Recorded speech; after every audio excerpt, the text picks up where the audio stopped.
Hillary O'Neill is a young woman recovering from a recent breakup. She's moved back in with her mother, who insists that she should go back to her ex, yell at him, fight for the relationship. But Hillary has no intention of returning. Things haven't been working out for her in love or in her job life either. One day, while flipping through the newspaper, she finds an ad. It says they're looking for a young, attractive woman with some nursing experience. Curious and in need of a fresh start, Hillary decides to check it out. She arrives at a large, upscale house, only to find that they're interviewing someone else, someone who came through a nursing agency. Hillary, however, came because of the newspaper ad. She shows the ad to the man at the door, who takes it inside. A moment later, he returns and says, "This ad was placed by my son, but we actually need a proper nurse. Are you one?" Hillary replies honestly, "No, but I have some basic experience, just like the ad mentioned." The man politely thanks her, but says they're looking for someone fully qualified. Hillary, feeling frustrated, responds with sarcasm, "Well, thank you for calling me here for nothing." As she turns to leave, the man tells his assistant to pay for her taxi. Offended, Hillary refuses, saying she doesn't want the money. But when he insists again, she snaps, "I said I don't want your fare," and storms out. Just as she's leaving, a young man runs after her. He stops her and pleads, "Please come back. You've been called in again." Hillary hesitates, but eventually agrees. She's led into a quiet room, where she meets Victor. He's 28 years old and looks calm, yet serious. He starts asking Hillary about herself. She explains that she's not a nurse, but she did work as a candy striper, someone who volunteers in hospitals to assist patients. Victor tells her the truth. He has leukemia, a form of blood cancer. His chemotherapy is about to begin, and during this challenging time, he needs someone by his side. Hillary points out that his father had mentioned hiring a certified nurse. Victor simply says, "Forget what my father said. He's flying to Japan today. I want you to work for me." Then he offers her $400 a week, along with a place to stay. That amount is more than Hillary ever expected. So, she accepts the job.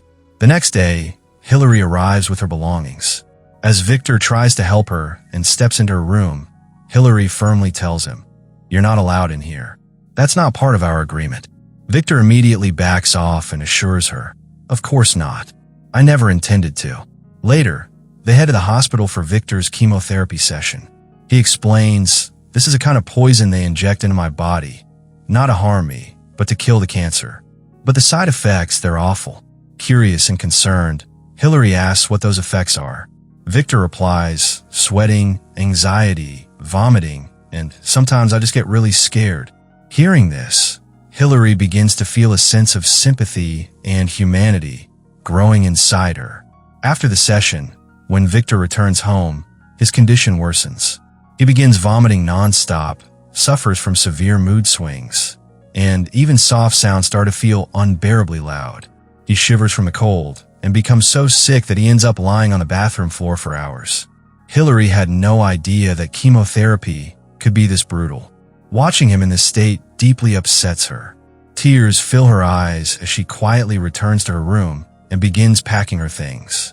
She feels helpless, unable to support Victor in the way he needs. On a call with her friend, she confesses, "I wish I could help him, but he doesn't need me. He needs a proper nurse. Tonight, I'll tell him I can't do this. I'm not the right person for this job." Unbeknownst to her, Victor overhears everything. At dinner that evening, he gently tells her, "I should have explained chemo better to you. That was my mistake." Hillary responds softly, "It's okay." She now sees the loneliness and sadness in Victor's life. Despite everything, she makes a choice. She won't leave. The next day, she visits the library and begins reading about the right food for Victor, how chemotherapy works, and what kind of care he might need. When she returns, she brings books, nutritious food, and everything she could gather to support him. She tells him, "Did you know 50% of leukemia patients fully recover? But the treatment is intense. That's why you feel so sick." Victor, shivering uncontrollably, sometimes rolls off the bed and slams himself against the wall in despair, crying out, "No one can help me." But Hillary, she does what she can with care and compassion. The next night, Victor was feeling a little better. He invited Hillary out for dinner. They went to a beautiful restaurant, elegant and peaceful, just Victor's style. But Hillary was different. Her idea of fun involved energy and excitement, like dancing in a club. Seeing Victor's quiet nature, Hillary smiled and asked, "Want to experience some real fun?" And then, she took him to a nearby club. Victor stayed on the sidelines, a little shy, not used to the noise and flashing lights. But Hillary danced her heart out. She laughed, twirled, and celebrated the moment, while Victor quietly watched, beginning to enjoy her happiness. Slowly, their professional relationship turned into a personal one. They became friends. Victor opened up to her, sharing how much he loved his mom. But when he was just 9 years old, she passed away. Despite having all the money and luxury in the world, his life had always felt lonely. Then, he played a song. It was his mother's favorite. He asked Hillary to dance with him. As they danced, Victor told her something special. His chemotherapy was finally over. And to celebrate, he wanted to go on a vacation with her. He said, "I want to fully recover, and I can't do it without you. If you feel uncomfortable at any point, you're free to leave. I'll even sign a contract." Soon, they set off on a road trip. Hillary drove the car and asked, "Why don't you drive?" Victor smiled and said, "I never learned. My father always had a driver." So, Hillary began teaching him how to drive. Eventually, they arrived at a beautiful house near the ocean. It was serene, peaceful, like a dream. That night, they went to a bar and had fun. When they came back home, Hillary went to sleep, but noticed Victor was still awake. She asked, "Do you need anything?" Victor came in her room and said gently, "I want to sleep beside you. I know this isn't part of the deal. You can say no." But Hillary softly replied, "It's okay. You can stay." They lay down on the same bed, quietly. Victor noticed a tattoo on her body and asked, "What does that mean?" Hillary looked at him and said, "Strength of heart." Victor slowly begins to recover. His health is improving, and his hair starts to grow back. During this time, he and Hillary enjoy each other's company. One day, Victor tells her, "I've learned so much from you. You've given me so much, and I want to give something back." He explains that he spent his entire life surrounded by books. Victor is actually pursuing a PhD and is currently writing his thesis. He's noticed Hillary's curiosity about books and offers to help her study. As they begin spending more time together, their friendship deepens. Hillary realizes that Victor no longer needs a nurse. She says gently, "I think our deal might be over. Your therapy's done, and you're getting better. I don't think I should keep taking money from you. It just doesn't feel right." She prepares to leave, but by now, their hearts have begun to feel something deeper. Victor, a kind and thoughtful man, has touched Hillary's heart, and Hillary, in turn, has treated him with genuine care, far beyond just her profession. It's this shared warmth and vulnerability that has drawn them to each other. That night, as Hillary quietly reflects, Victor approaches her. They grow close, and their unspoken feelings begin to surface. Hillary softly asks, "There's a photo in your house of a girl. Who is she?" Victor explains that she was someone he loved back in college, but after he fell ill, she left.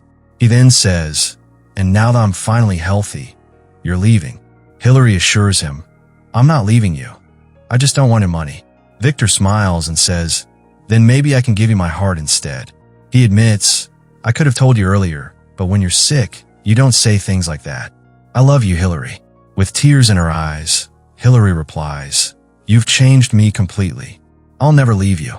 From that moment on, happiness returns to their lives. Victor, who had long lived in pain and loneliness, now has someone to share life with. And Hillary, who had never experienced a healthy relationship before, finds real love. Together, they create a little world of their own, one filled with love, healing, and peace. That night, as Hillary gently touched Victor's forehead, she felt his skin burning with fever. She immediately asked if he was okay, but he simply smiled and said, "I'm fine." However, later that same night, while they were asleep, Victor began to feel restless. Sweat dripped from his face, but he kept it all to himself, not wanting to worry her. The next night, a close friend visited them. While chatting, Victor tried to act normal, putting on a brave face. But suddenly he collapsed. Hillary and the friend rushed to help, laying him on the bed. The friend, deeply concerned, offered his support and left with a promise to be there if needed. As soon as he left, Hillary began checking Victor's medication. But to her shock, she found no signs of used medicine bottles or injection vials, not even in the trash outside. Her heart sank. She confronted Victor and said, "You lied to me." Victor looked at her and softly admitted, "Yes, I just didn't want this to end. I want to stay in these beautiful moments with you forever. Can't we just pretend I'm okay?" But Hillary shook her head. "You're sick. We need to go to the hospital." Victor refused. "No, I won't go back. I never finished chemo. It was killing me. That's why I chose you, not a nurse. You gave me life, not treatment. I've done all I could for 10 long years now. I just want to live, and my life is with you." Hillary was devastated. Tears ran down her face as she listened to his pain. Victor pleaded, "If you truly love me, let me go, let this happen." But Hillary cried out, "You say you love me, yet you made this decision alone. For once in my life, something good was happening, and now it feels like a lie." Victor tried to explain, "I truly believed I was better. I wanted to believe I'd never get sick again." Hillary's voice cracked. "Every morning, I check if you're still breathing. Do you think I don't feel anything? I feel everything. And I can't just sit here and watch you die." Completely broken, she called Victor's father. Holding back her tears, she said, "Your son is really sick. Please come as soon as you can. He needs you." Victor's father finally arrives. Until now, he hadn't even known where his son was. He deeply loves Victor and wants to take him home. But Victor gently says, "Not today, tomorrow." That night is Christmas Eve, and he wishes to spend this special evening with Hillary one last time. His father agrees. Later, at the Christmas party, Victor meets Hillary and tells her that he'll be leaving the next morning with his dad, and after that, he'll continue his treatment in the hospital. Hearing this, Hillary feels hopeful. She tells him she'll also return home soon. After the party, Hillary has a brief conversation with Victor's dad. He tells her that Victor wants to spend the night alone with her. So, she returns to the house where they had spent all those beautiful days together.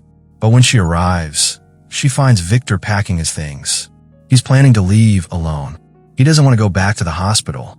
Victor looks at her and says, "I never meant to hurt you, or anyone. For the first time in 10 years, I forgot I was sick. You gave me that, and I just wanted to live out the rest of my days here with you." Hillary is heartbroken but determined. She says, "I won't let you go alone. I won't let you give up." But Victor replies, "I already gave up the night you left me." Hillary holds back tears and says, "No, you gave up before that night, and I won't let you do it again. You're coming with me. I'll take care of you. I'll take you to the hospital." Victor, scared of false hope, resists. He says, "I'm afraid of hope." But Hillary holds his hand and speaks the words she'd never said before. "You have to for us. Because I love you." It's the first time she says it out loud. Though she had loved him for a long time, she never gave him a clear answer whenever he asked. But tonight, she says it clearly and bravely. "We'll fight this together. I'll take you to the hospital. I'll be there with you." And finally, Victor agrees. They spend the night together, holding on to each other. And the next morning, they leave for the hospital. Hillary's love gives Victor new strength, a reason to live, a new hope to fight his illness. This story reminds us that true happiness in life comes from love. Love gives us strength. When love exists, even the toughest battles can be faced. So friends, what would you do if the person you loved was slowly slipping away, and the only thing that could save them was your unwavering support? Would you have the strength to stand by them through every fear, every setback? Let us know your thoughts in the comments below. If this story touched your heart, don't forget to like, share, and subscribe to the channel. And yes, hit the bell icon so you never miss any of our upcoming videos. See you in the next one. Till then, stay healthy, stay safe, and keep believing in the power of love.